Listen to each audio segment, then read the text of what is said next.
Kakinada మత్స్యకారులను Sri Lanka Coast గార్డ్ల నుంచి ప్రభుత్వం చొరవతో విడిపించినట్లు జనసేన జిల్లా అధ్యక్షుడు బాబు తెలిపారు. శ్రీలంక సముద్ర జలాల్లోకి 4 మత్స్యకారులు పొరపాటున ప్రవేశించారు. దీంతో వారిని అక్కడి కోస్ట్ గార్డులు అదుపులోకి తీసుకున్నారు. కూటమి ప్రభుత్వ చొరవతో 53 రోజుల తర్వాత వారు సురక్షితంగా బయటకొచ్చారు.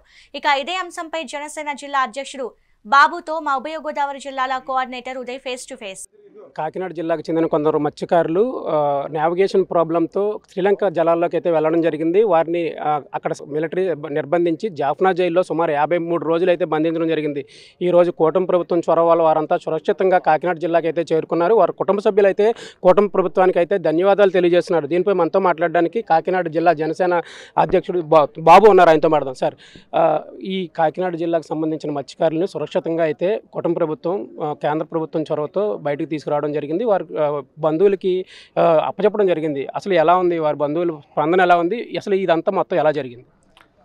ఏదైతే మత్స్యకారులు మన కాకినాడ జిల్లాకు సంబంధించినటువంటి మత్స్యకార సోదరులు వారు వేట నిమిత్తం వెళ్ళినప్పుడు అనుకోని సంఘటన వల్ల నావిగేషన్ ప్రాబ్లం వల్ల కొద్ది ప్రాంతం శ్రీలంక ప్రాంతానికి వెళ్ళటం జరిగింది. వెంటనే శ్రీలంక ప్రాంతంలో ఉన్నటువంటి కోస్టల్ గార్డు వచ్చి వీరిని నిర్బంధించి ఇంకా డీప్ సీలోకి తీసుకెళ్ళి అక్కడ విచారణ చేసి ఆ బోట్లో ఉన్నటువంటి ఏదైనా మార్గద్రవ్యాలు ఏమైనా సప్లై చేస్తారనేటువంటి అనుమానంతో వీరిని నిర్బంధించడం జరిగింది. వారిని శ్రీలంక కోర్టుకు కూడా సరెండర్ చేయడం జరిగింది. 53 రోజులు జైల్లో పెట్టడం జరిగింది.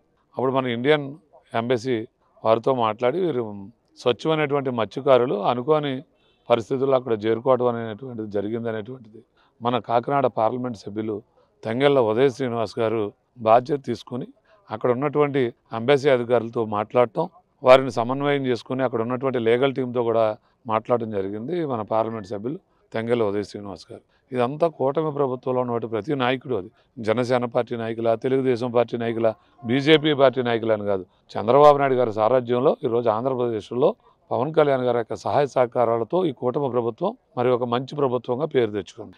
ఏ వర్గానికి ఆపద వచ్చినా ముందుండి పనిచేసేటువంటి నాయకత్వం ఈ కూటమి ప్రభుత్వంలో మెండుగా ఉంది. దాంట్లో భాగంగానే ఈరోజు మత్స్యకారుల సోదరులకి కష్టమని ఆపదలో ఉన్నారని తెలుసుకోగానే మరి కాకినాడ పార్లమెంటు సభ్యులు తంగెళ్ళ ఉదయ్ శ్రీనివాస్ గారు మరి అక్కడ ఉన్నటువంటి అధికారులతో మాట్లాడటం, ఆ పక్కనే మరి రాజ్యసభ సభ్యులు సానా సతీష్ గారు మాట్లాడటం, అలాగే స్థానిక శాసనసభ్యులు వనమాడి కొండబాబు గారు కానీ, అలాగే మరి ఎమ్మెల్సీ సోదరి కర్రి పద్మశ్రీ గారు కానీ, అలాగే మరి ఎమ్మెల్సీ సోదరులు మన పేరబతులు రాజశేఖర్ గారు, ఇక్కడ ఎవరైతే కూటమిలో నాయకులు ఉన్నారో వారందరూ కూడా ఎవరు ప్రయత్నం వారు చేసి వారు వెనక్కి తిప్పి రప్పించడమే కాకుండా మరి ముఖ్యంగా తంగెళ్ళ శ్రీనివాస్ గారు పార్లమెంట్ సభ్యులు అవి వెనక్కి బోటు తీసుకురావడం కోసం కూడా ఎప్పుడు మన ఇండియాలో ఎప్పుడు జరగలేదు. ఏదైనా ఉంటే మనుషులను వదలటం జరిగింది, కానీ వెళ్ళినటువంటి బోటును వదిలినటువంటి పరిస్థితి ఇదే మొట్టమొదటిసారి. దానికి మన కాకినాడ పార్లమెంట్ సభ్యులు ఎక్కువగా చొరవ తీసుకున్నారు.